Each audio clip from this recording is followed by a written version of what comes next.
At first light, Devil's Tower does not look like a mountain. It looks cut. The walls rise in long vertical flutes, as if some enormous trunk had been stripped, hardened, and left standing after the rest of a vanished landscape was removed around it. The summit is nearly flat. The base is ringed with broken shafts that lie in heaps like splintered beams. From a distance, the scale corrects the eye. Up close, it makes the scene worse. The columns are too orderly to feel accidental, too massive to feel biological, and too familiar to feel comfortably geological. What exactly are you looking at when a landform resembles a stump more convincingly than it resembles any living mountain? The accepted explanation begins deep underground. Around 50 million years ago, molten rock forced its way into older sedimentary layers, cooled, contracted, and fractured into polygonal columns. Later, erosion stripped away the softer rock above and around it, exposing the harder igneous core. In that account, the tower is not the remnant of a tree, but the remnant of magma. Its grooves are not bark, but cooling fractures. Its flat top is not a cut surface, but the upper exposure of an intrusive body. This explanation is real. It is supported by mineral analysis, by the known physics of contraction, and by other places where cooling rock forms hexagonal columns. The official explanation exists for a reason, but even within the official account, the certainty begins to thin. Geologists agree that Devil's Tower began as magma. They do not fully agree on what kind of body it was, how it cooled, or what relation it had to the surrounding landscape. A stock, a laccolith, a plug, has the fill of a Mare crater, an eroded lava dome. The categories shift. The argument survives by leaning on erosion, because erosion can remove the evidence needed to settle the question. And that is the first crack in the confidence. The explanation is not false, it is incomplete.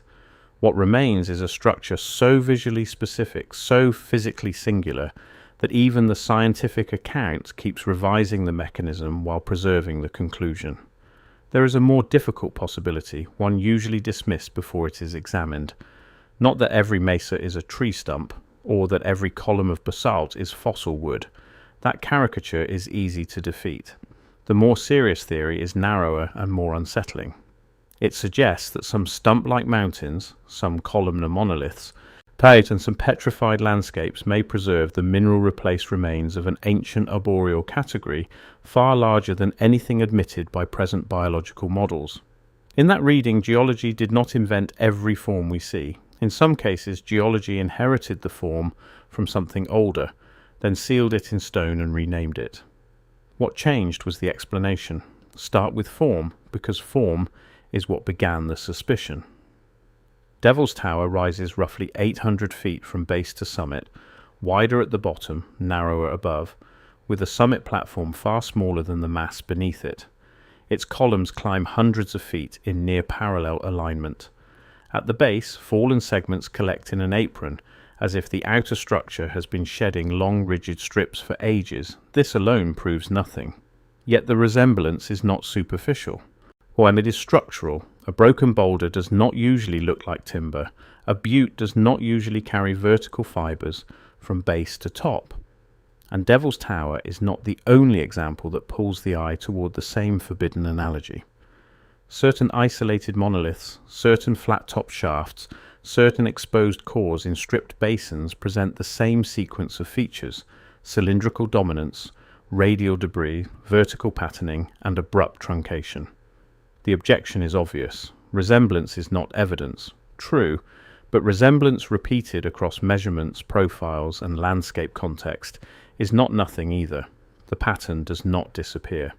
The next piece is petrification itself. The modern mind treats fossil wood as a curiosity at human scale, a log made decorative by minerals. But petrification is not decoration, it is replacement.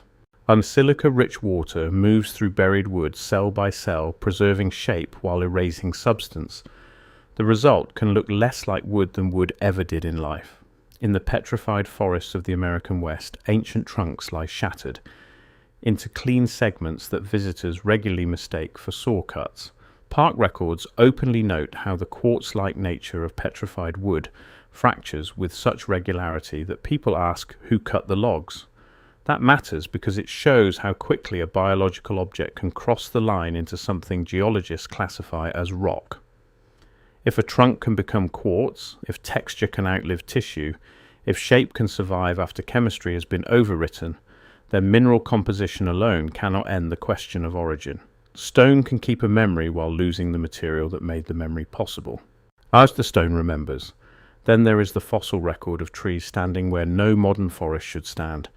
In Yellowstone, whole deposits of petrified wood preserve upright trunks, not just fallen logs. Some were buried where they grew, others were carried by violent debris flows and settled vertically with root masses beneath them.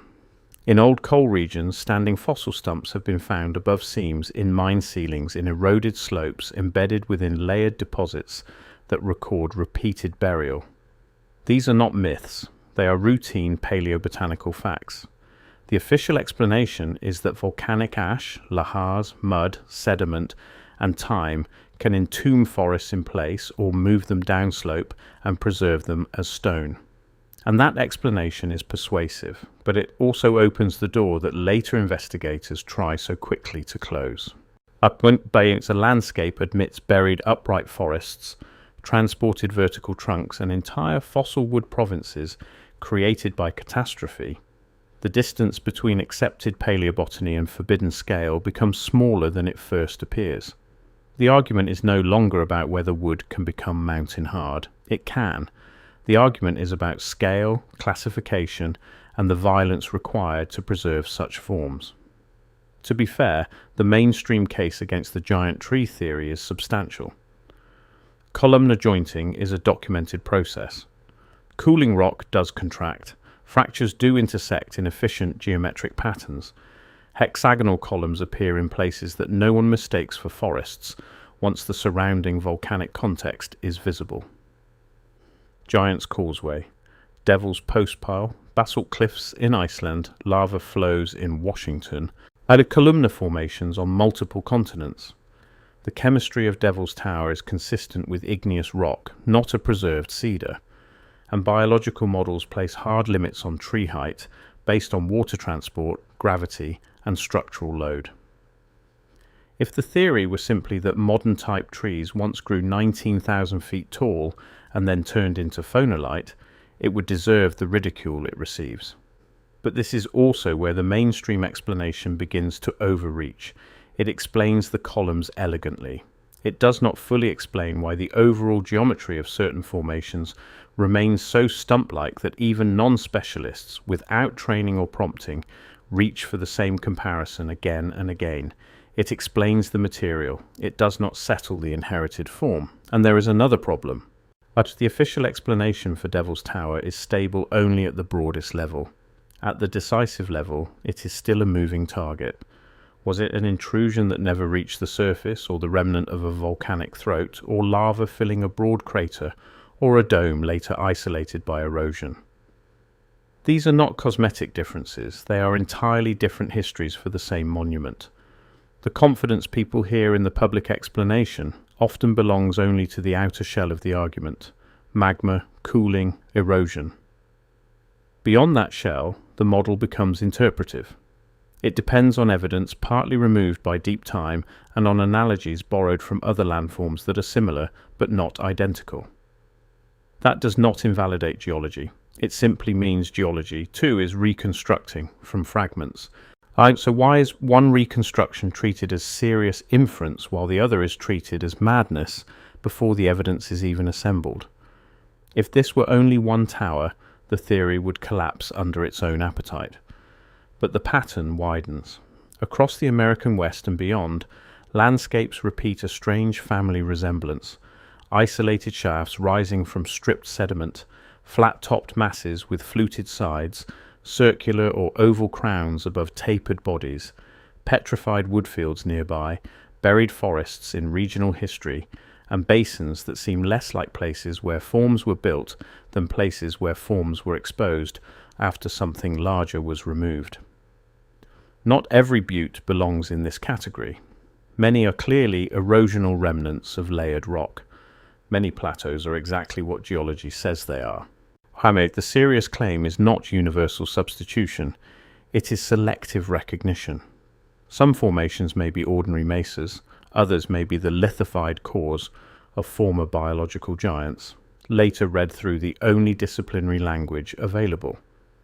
Once that possibility is allowed, the landscape changes. A monolith stops being a curiosity and becomes a test case. A petrified forest stops being an isolated attraction and becomes a clue to the scale that may once have existed before erosion and mineralization reduced everything to fragments. Maps deepen the unease. Topographic sheets flatten emotion and expose pattern. Around certain monoliths, drainage lines branch outward in ways that geology reads as runoff from resistant rock, while a different eye notices something uncomfortably similar to root flare and radiating support. Our talus slopes spread like broken skirts. Sedimentary rings wrap around harder cores like secondary tissue around a preserved center. Even where the biological reading fails, it keeps failing in the same direction. The mind is not seeing animals in clouds, it is encountering repeated geometries across terrain, aerial photography, and exposed profiles. Old photographs sharpen this rather than dissolving it. Early survey images of certain towers and petrified districts show the same contradiction modern tourism packages into spectacle. Objects that look both grown and exploded, biological in outline and mineral in composition. The record is still there. What makes this theory durable is not dramatic conspiracy. It does not require a secret council burying the truth in locked archives. A far more ordinary mechanism would be enough. As scientific disciplines harden early, geology classifies rock by composition, structure, and emplacement. Paleobotany classifies organisms by anatomy, tissue, and fossil context. If an object preserves biological form but has had its original material replaced, broken, heated, compressed, and recoded as igneous or sedimentary mass, it may pass permanently into the wrong drawer. Then bureaucracy takes over. Maps are printed, monuments are described, educational signage simplifies, funding follows established categories, researchers build careers inside those categories, not against them. Classification becomes reality by repetition. No villain is needed. Inertia can bury a possibility as effectively as censorship. Bureaucracy is often more final than secrecy because it makes alternative questions appear unserious before anyone asks them. However, the strongest objection returns to scale. Trees, we are told, cannot exceed the hydraulic and mechanical limits imposed by their design. Water must climb from roots to crown. Gravity punishes height, wind punishes more. Modern models place the upper boundary of tree growth far below the dimensions implied by stump mountain theories. This is the point where most discussions end, but only because they quietly assume the conclusion. They assume the ancient object, if biological, had to be a modern tree enlarged. The theory does not need that assumption. It allows for a different organism, a different vascular strategy, a different atmospheric context, or a pre-catastrophic biosphere with conditions no longer available. That is not proof. It is simply a reminder that physical limits belong to specific models. Once the candidate organism leaves the modern category, the calculation must be rebuilt from the beginning. The official objection may still win, but it has not won by default. There is also the matter of historical timing. The 19th and early 20th centuries recorded a world still crowded with exposed strata, active quarries, fresh cuts, and discoveries made before every anomaly had been folded into a neat interpretive system. Surveyors, miners, and regional naturalists described upright fossil trunks, giant silicified logs, buried forests, broken crystal wood, and repeating layers of catastrophic deposition. Over time, the material record did not vanish, but the language around it narrowed. Fossil forests became local features. Columnar towers became textbook examples. Coal seams became industrial resources rather than compressed chapters of vegetative history. The pieces stayed visible, but they were no longer read together. This matters more than any single photograph. A theory can be hidden not because evidence is absent, but because evidence has been professionally separated into fields that no longer talk. The pattern repeats. So what remains after the noise is stripped away? Not a solved case, not a fantasy either. There is a landform that looks impossibly cut. There is an official explanation that explains much, but not all, and still debates its own details. There is a known process by which wood turns to stone while preserving form. There are documented fossil forests, upright trunks, buried stumps, and catastrophic deposits across the same broad regions where stump-like monoliths stand. But there is a classification system that rewards material analysis over inherited morphology and treats cross-disciplinary anomalies as visual coincidence. And there is a public instinct, almost embarrassingly consistent, that sees some of these structures and reaches for the same forbidden word before any expert speaks. Maybe that instinct is wrong. Maybe every apparent stump is nothing more than rock obeying stress, chemistry, and time. But even then, the resemblance itself would need a better explanation than mockery. Why do certain structures, and only certain structures, pull human perception toward the same biological reading? Why does the official account remain broad where the form remains specific? Then why do the accepted records of petrified forests and mineral-replaced wood sit so close to landscapes where scale is the only forbidden variable? The unsettling possibility is not merely that some mountains were once massive trees, it is that the planet may preserve remnants of a former living architecture, so old, so altered, and so poorly categorized that we have spent generations describing it correctly in pieces, and incorrectly as a whole. In the end, the argument compresses to a single reframing. The issue is not whether basalt can form columns. It can. The issue is not whether erosion can isolate towers. It can. The issue is whether those processes explain every feature that matters, in every case where the shape, context, fossil association, and historical ambiguity converge. If they do, the theory dies cleanly. If they do not, then what stands in places like Devil's Tower may be more than geology wearing an accidental resemblance. It may be geology preserving the silhouette of something the modern world no longer has a category for. The stone remembers. The record is still there. And the real question is not whether the theory sounds strange, but whether anyone with the tools to verify it has seriously looked.